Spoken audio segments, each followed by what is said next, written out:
It's a very confusing day in the world of Magic the Gathering. Wizards of the Coast has just released another batch of Duskmourn House of Horror spoilers, and looking them over, it really feels like they weren't sure what they wanted this set to be. It has some real identity crisis issues. Magic. I am a wizard! History. I'm an old wizard! The Magic Historian. My bones hurt. Greetings, owners of fine luxury cardboard rectangles, my friends.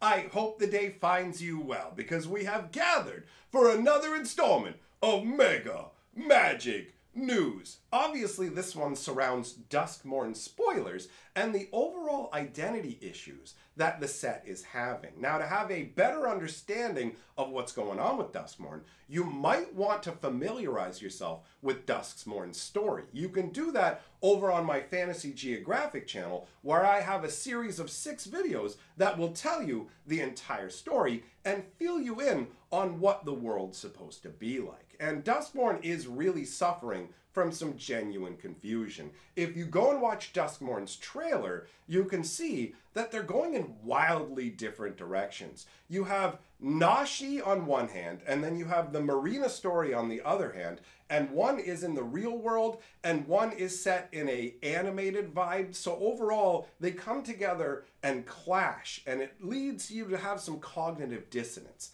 And I'm finding that the actual cards from Duskmourn are creating the same kind of confusion, where it's being pulled in a number of different directions that are contrary to each other. So we're going to go through a bunch of cards, one of which is absolutely amazing, and it's so well done. But either way, we're going to go through a series of cards that help to illustrate what I'm talking about and why Duskmourn feels like it's having an identity crisis. We're starting out with a card that I think represents the idea that Duskmourn was ultimately going for. This crazy house of horror that has enveloped the entire world. So all kinds of different elements have come together in a horrific fashion. And here you have Balustrade Worm, right? This is a big, beefy green card that feels so crazy to somebody who started in the early days of Magic, right? Sure, it's a rare, so it's going to be powerful, but what you get for its mana cost is wild.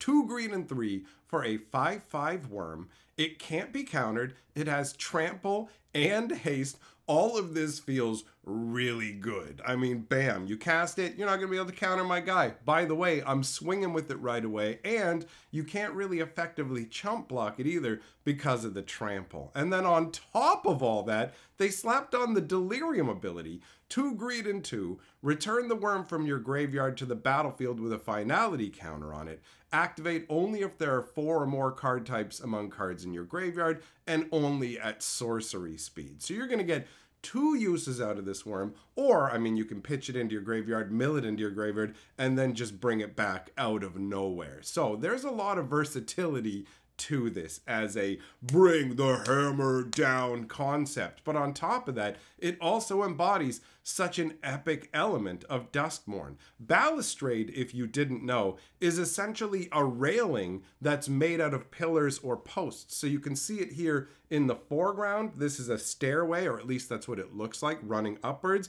And then when you look in the back, you can see the worm's head, and it's literally made out of the staircase. And further in the background, you can see its undulating tail. So this is a gigantic worm that at first glance would just look like a rundown staircase, and you could start walking up it and all of a sudden it starts moving. Or you could just be walking along this little like red path that they have here, the carpeted path, and all of a sudden the worm rears its head. You hear the wood creaking, all of it, and this gigantic horror worm comes barreling down on you. So this really does evoke the flavor of the weird concept of Duskmourn. Like, you've got the forest around it, but then up here you also have a bunch of lamps hanging. So this is inside of the house. So overall, this does a great job of bringing that Duskmourn flavor. Now, the next card we're going to look at highlights where I find this set has an identity crisis comparatively to what we just saw. This is untimely malfunction, and not only does it represent the whole crazy concept of Duskmourn not really knowing where it's going, but also it represents how powerful red is in this set. I've seen so many cards that have blown my mind. So, 1 red and 1 for an instant that says choose one. Destroy target artifact, change the target of target spell or ability with a single target, or 1 or 2 target creatures can't block this turn. That's a nice range of abilities. Honestly, if they had just made it in a destroy target artifact and change the target of a spell or ability with a single target, it would already feel really, really strong. In the earliest days of Magic, it cost like 4 mana to redirect a spell, and truthfully, that's too much. But a spell for just 1 and 1 that will let you change the target of a spell or ability already feels good. When you wrap it all in, it gets absolutely crazy. Now, let's talk about how this contributes to the overall identity crisis that is being faced by Duskmourn. So like I said, Duskmourn is a big house of horror with all this craziness going on, but when you take a look at this artwork, it really isn't conveyed here in the slightest. I mean, you do have a window in the back that looks kind of broken with teeth coming off of it, but overall, the house looks like it's mostly in good repair. But ultimately, it's this fellow here that really illustrates the confusion that I'm having with what they were going for Duskmourn. Because when you look at him, he is shown in perfectly like nice clothing. When we get the written story, people's clothing is tattered, it's used. Tyvar, for example, finds an old ratty vest, and that's the only clothes that he had encountered at all. All the survivors that we find are just getting by with what they had, right? And so Duskmourn is supposed to be a world that reached 1980s level technology before it was subsumed by the house. But Duskmourn swallowed the world a considerable amount of time ago, and the survivors are basically just scratching by. Their technology is like, yo, we found a toaster, we didn't even know what it was, we busted it open for its components, and we made really cobbled together, like think Mad Max level, everything is stapled together, hold together with string and just, you know, that level. So this guy here has a perfectly functional set of clothing. His shoes, his pants, his little windbreaker, they're all pristine.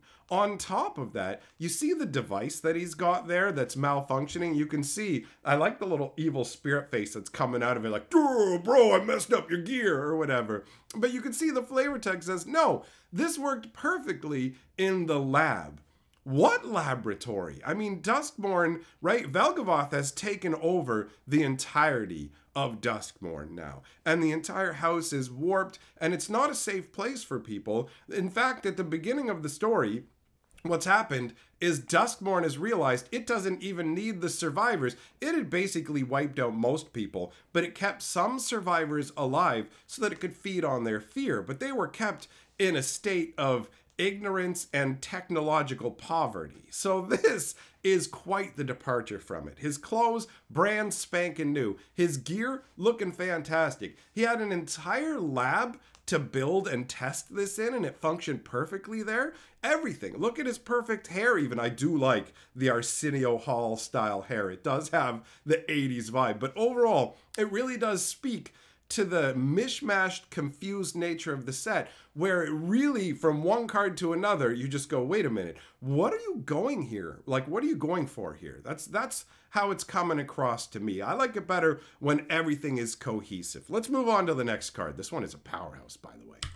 So, Cursed Windbreaker. This one still being intact kind of makes sense. I feel like it would be better if it was somewhat tattered, but because it's cursed and maybe it's got ghosts inhabiting it, it hasn't been used as much, or maybe the magic of the ghost is kind of keeping it like going. So, either way, it's hilarious that there's a Cursed Windbreaker in Magic now. 1 blue and 2 for artifact equipment. When it enters, manifest dread. And this is the reason it made it in the video. The idea of, oh no, a windbreaker is just It's hilarious to me, right? I remember walking around the Windbreaker all tucked up in fanny pack style, and then boom, you're not getting me, Wind, I'm gonna break you. But the idea of like, oh no, a terrifying Windbreaker manifesting dread, it's a lot of fun, right? So when this comes out, you get to make a creature basically to equip it to by manifesting dread. It gives it flying, so he's soaring through the air, and equips for 3. It's ultimately not the most powerful card, but I thought it was fun to include because of the idea of a Windbreaker manifesting dread. Now that's out of the way. Moving on to the next card, we have Grab the Prize. Now remember when I said that red is getting some crazy power, this right here is what I'm talking about on top of the other card I talked about, and there'll be a little bit more as well. So 1 red and 1 for Grab the Prize. It's a sorcery that says, as an additional cost to cast this spell, discard a card. So we've seen a ton of spells like this, right?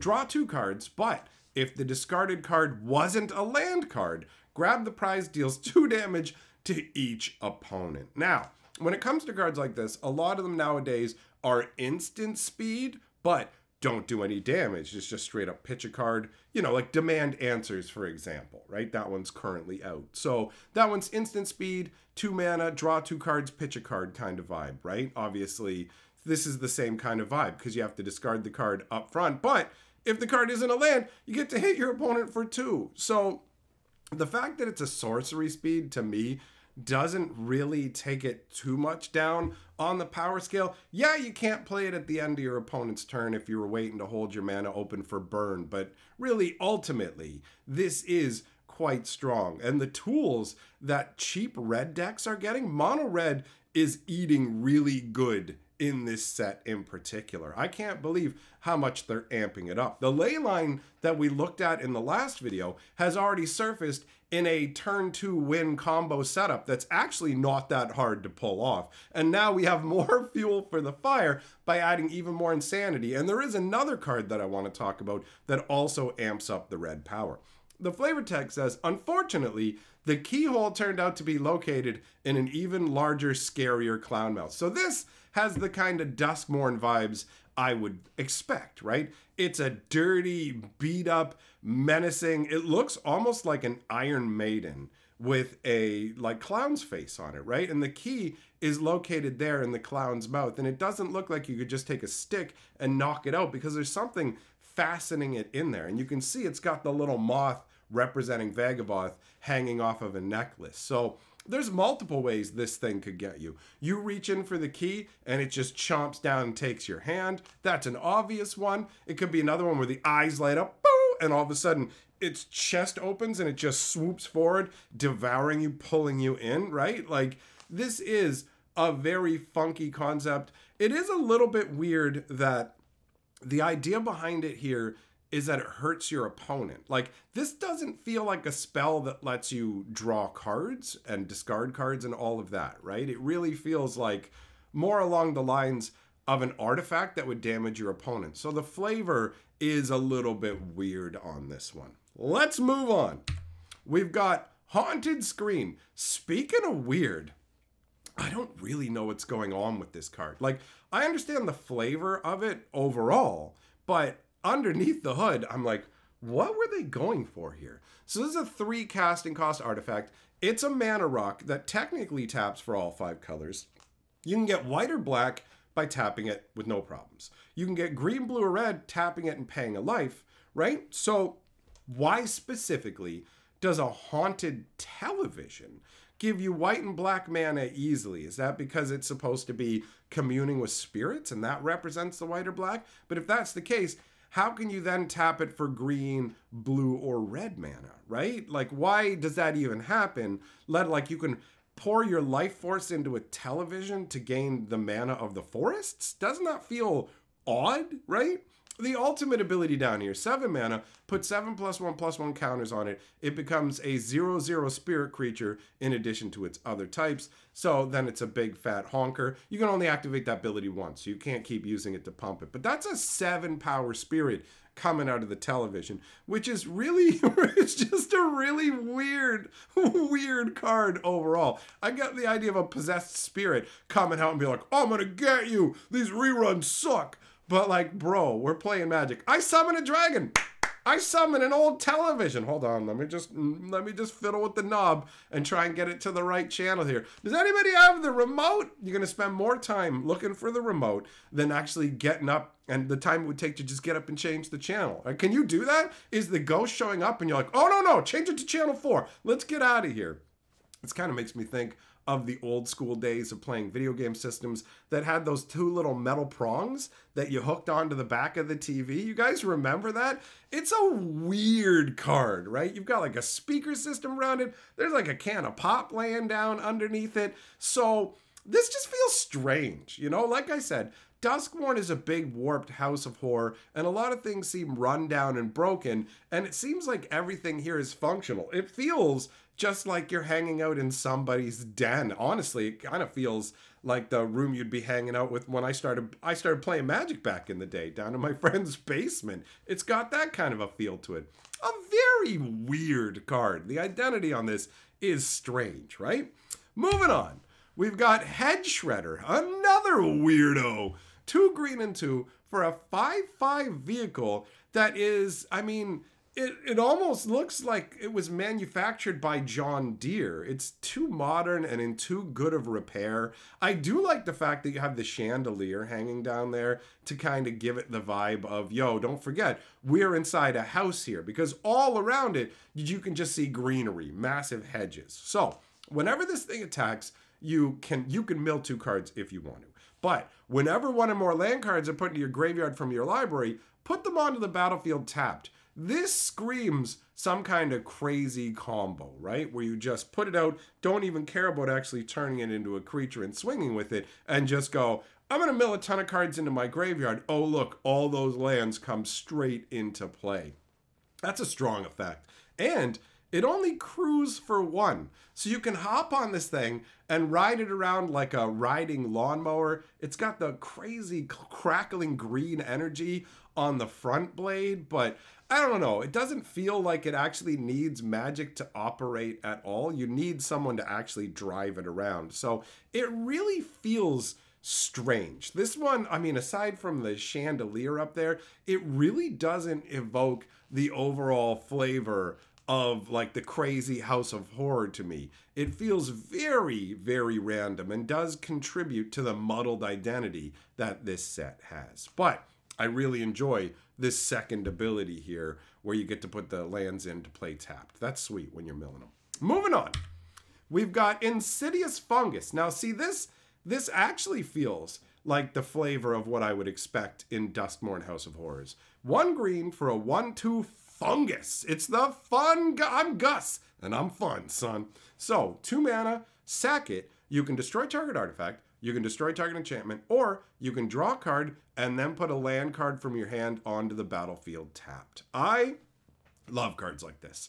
Just straight up, you can put it out at the beginning. If you need a chump blocker, you got him as a chump blocker, and then you can pay 2 and sack him to do one of those abilities. You can put him out at first and just start swinging out with him. If your opponent doesn't have anything on the first couple turns, take a couple points of their life, right? Overall, that feels pretty solid. And the whole, like, fungus that's just creeping along the walls of this rotted out house of horror, this feels like the kind of flavor I would expect from Duskmourn. Wherever it grows, wood rots, walls turn gray, and flesh becomes fertilizer. That's the right vibe too. And I like it when cards that destroy artifacts or enchantments also have abilities that can help you if you're playing against decks that don't really feature much in the way of artifacts or enchantments. Now, obviously, Duskmourn is an enchantment-heavy set. It's one of the big themes. The Room, the Eerie cards, all of that, right? Even Glimmers that give you boosts for enchantments. So, well, the Glimmers themselves being enchantments. There's tons and tons of enchantments in this set. So overall, this is a versatile little card that fits properly into the flavor. And funnily enough, by fitting properly into flavor, it just creates more of that muddling because we are all over the place, right? Then we've got Irreverent Gremlin. This guy, again, it's got a very strange little feel to him, right? It's like, he's 1 red and 1 for a 2/2 gremlin with menace. Whenever another creature you control with power 2 or less enters, you may discard a card. If you do, draw a card.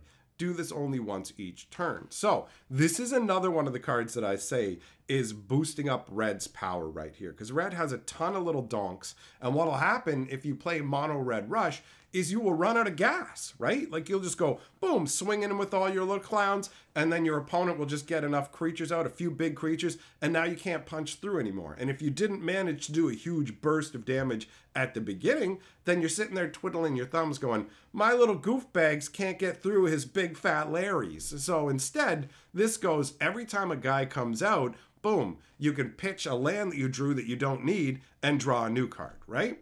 Like it's a great way to cycle through your cards, and the fact that he has Menace means, hey, I'm gonna have no problem punching through.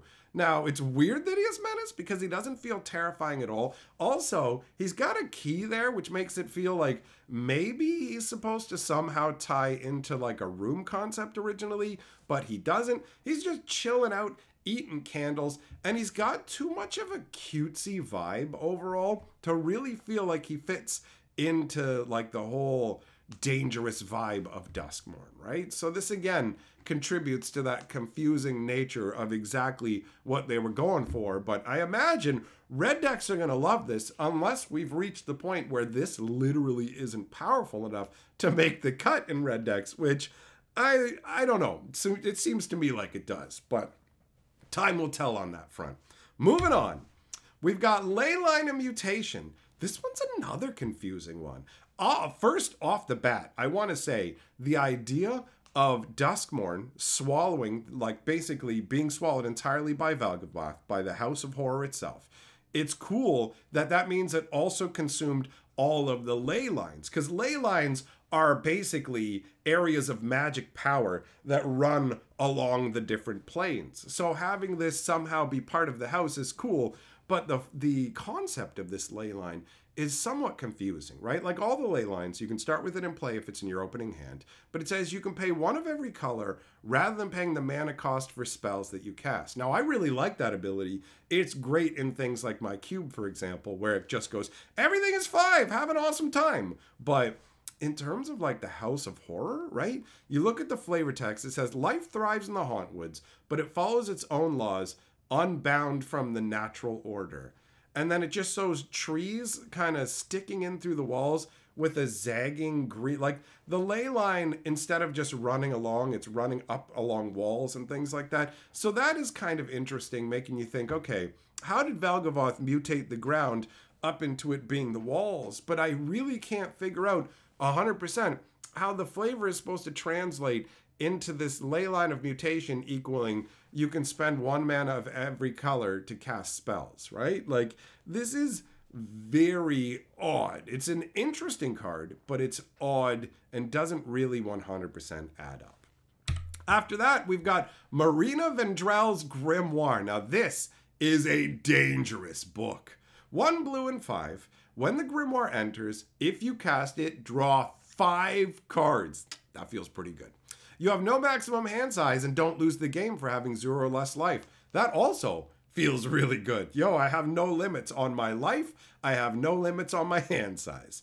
And whenever you gain life, draw that many cards. Feeling really good so far. What's the catch? Down here.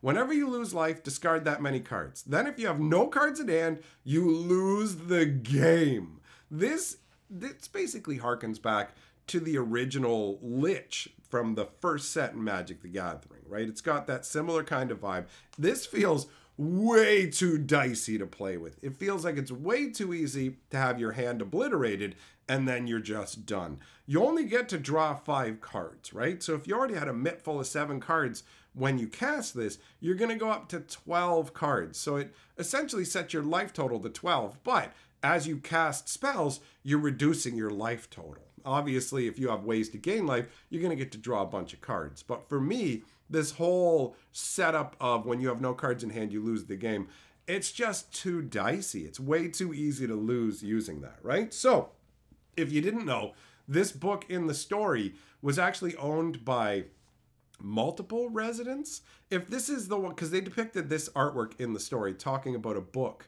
where it was supposed to be a history of the house that was kept by the different residents. But the name of it makes it sound like it's Marina's spell book, but Marina doesn't really cast much in the way of spells.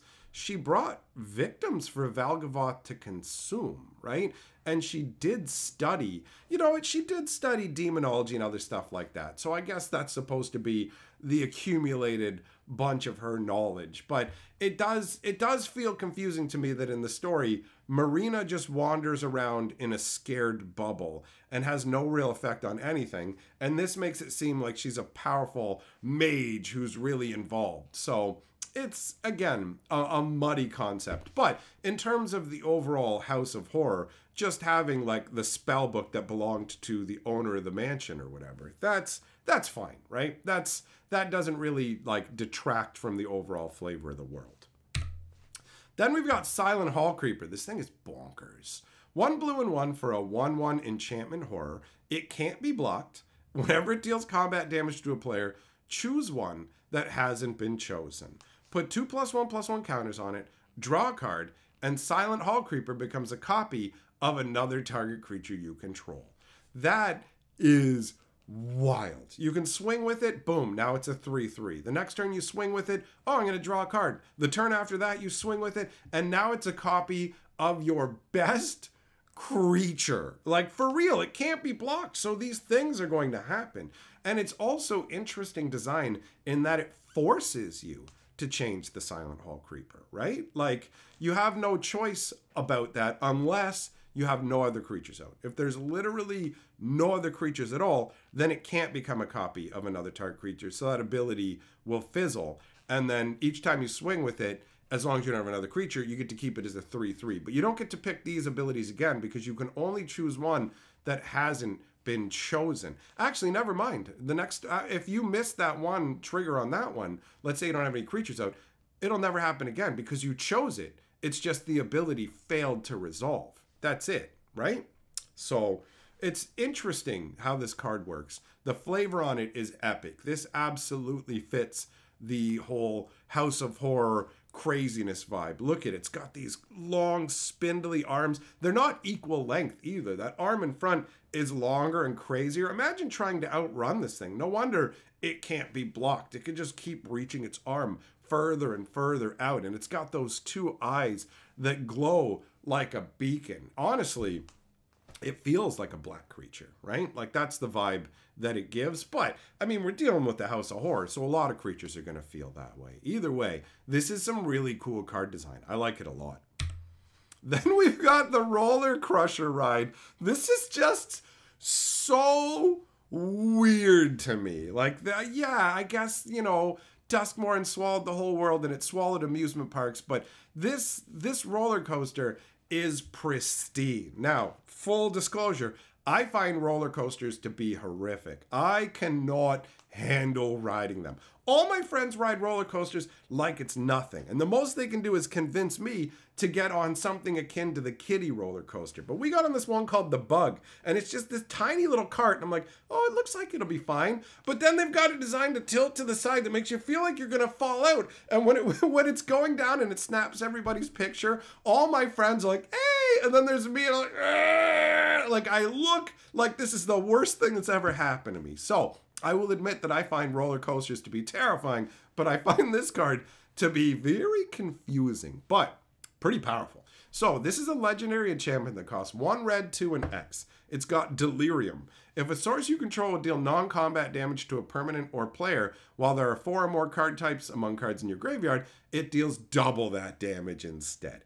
Pretty amazing. Obviously, they didn't want it to be too bonkers, because you can just cast this for 3 mana without worrying about the X ability at all. And if your graveyard has 4 different card types, now you're dealing double damage. So they don't want to let you do that with just creatures. They want you to have to earn it with burn spells or discard spells like the earlier one that we looked at. But down here, the other ability is, when the Roller Crusher ride enters, it deals X damage to each of up to X target creatures. So if you set X as 2, it does 2 damage to up to 2 creatures, 3 damage to up to 3 creatures, and so on as the mana cost you paid. You could use this to wipe out a bunch of creatures. And if you have 4 or more different card types in your graveyard, it's actually going to do double X damage, which is just bonkers. And I suppose the flavor is supposed to be you're wandering along and then magic transports you. You just get transported onto a roller coaster that starts going. I mean, this is genuinely my nightmare. A roller coaster that never ends with this much swooping and craziness. I found some of the roller coasters at Santa's Village to be too much for me, and that whole place is meant for kids. Either way, this is some very odd card design, and I don't know whether it really contributes to or takes away from the overall identity issues that Duskmourn is having, because it feels out of place and somewhat in place at the same time. It's a mixed bag, right? Moving on, we've got Unstoppable Slasher, and honestly, this is my favorite card from everything we're looking at today. 1 black and 2 for a 2/3 zombie assassin with Death Touch. Whenever it deals combat damage to a player, they lose half their life rounded up. When Unstoppable Slasher dies, if it had no counters on it, return it to the battlefield tapped under its owner's control with 2 stun counters on it. So that is some powerhouse ability action right there, right? First of all, it's going to take out any creature it hits. It's going to cut players' life total in half every time it hits, and it's going to keep coming. If it dies, it pops right back into play with 2 stun counters on it. So you got to take it out twice right away to permanently take it down. And that has the feeling of like a villain from a slasher style movie, doesn't it? Where you think he's dead, but then all of a sudden the brick and rubble, oh, he's back up, he's coming to get you. But slowly, right? Who is it? Is it Jason? Or is it Michael Myers? One of those two, right? They just always walk. They never run. They constantly just walk at a regular pace, and they will eventually get you. It's the same concept that It Follows has, where it's basically like, they're going to get you. There is no escape. It's inevitable, right? So the whole 2 stun counters has that vibe where it's like slowly rising and you can run, but it's gonna catch up to you. And the artwork, the flavor absolutely fits the Duskmourn vibe to me. Look at that crazy saw for an arm. In another hand, he's got an Edward Scissorhands. He's got like the bleached out white hair where you don't know, is he a really old man? Is he ageless? It literally looks like he has like metal pipes and stuff driven through his body. Maybe that's supposed to represent the 2 stun counters where he's got to stop and pull the crap out of him slowly. And who knows how much metal's inside him. So you might hear the screech of metal on metal as he's pulling the pipes out, and then clang, and then clang, and then you hear a slow set of footsteps just coming for you, right? Like, oh, it's got such awesome vibes. Actually, it kind of evokes Phyrexia to me as well. So this, to me, is an absolute home run that fits quite into the flavor, right? Not every card obviously is Divergent, because if it was, that would change the overall nature and we wouldn't have this sort of weird tug in multiple directions that we're getting. But I really, really dig this card as a concept. So that ends the entirety of the spoilers we have to look at today. If you have not checked out the Duskmourn story yet and you want to know more about what I'm talking about to understand these contrasts, go check them out. The videos are on my Fantasy Geographic channel covering the entirety of the Duskmourn story, along with some additional background information. Big thank you to my patrons for supporting my channel, and let me know if you made it all the way through this video by saying, I am a worm warrior, all right? Because I do like knowing that people have made it all the way through and rocked the long way with me. So that being said, doing a live stream tonight over on my other channel. You're welcome to come by and hang out. Make sure you go and check out that lore, because I am out of here.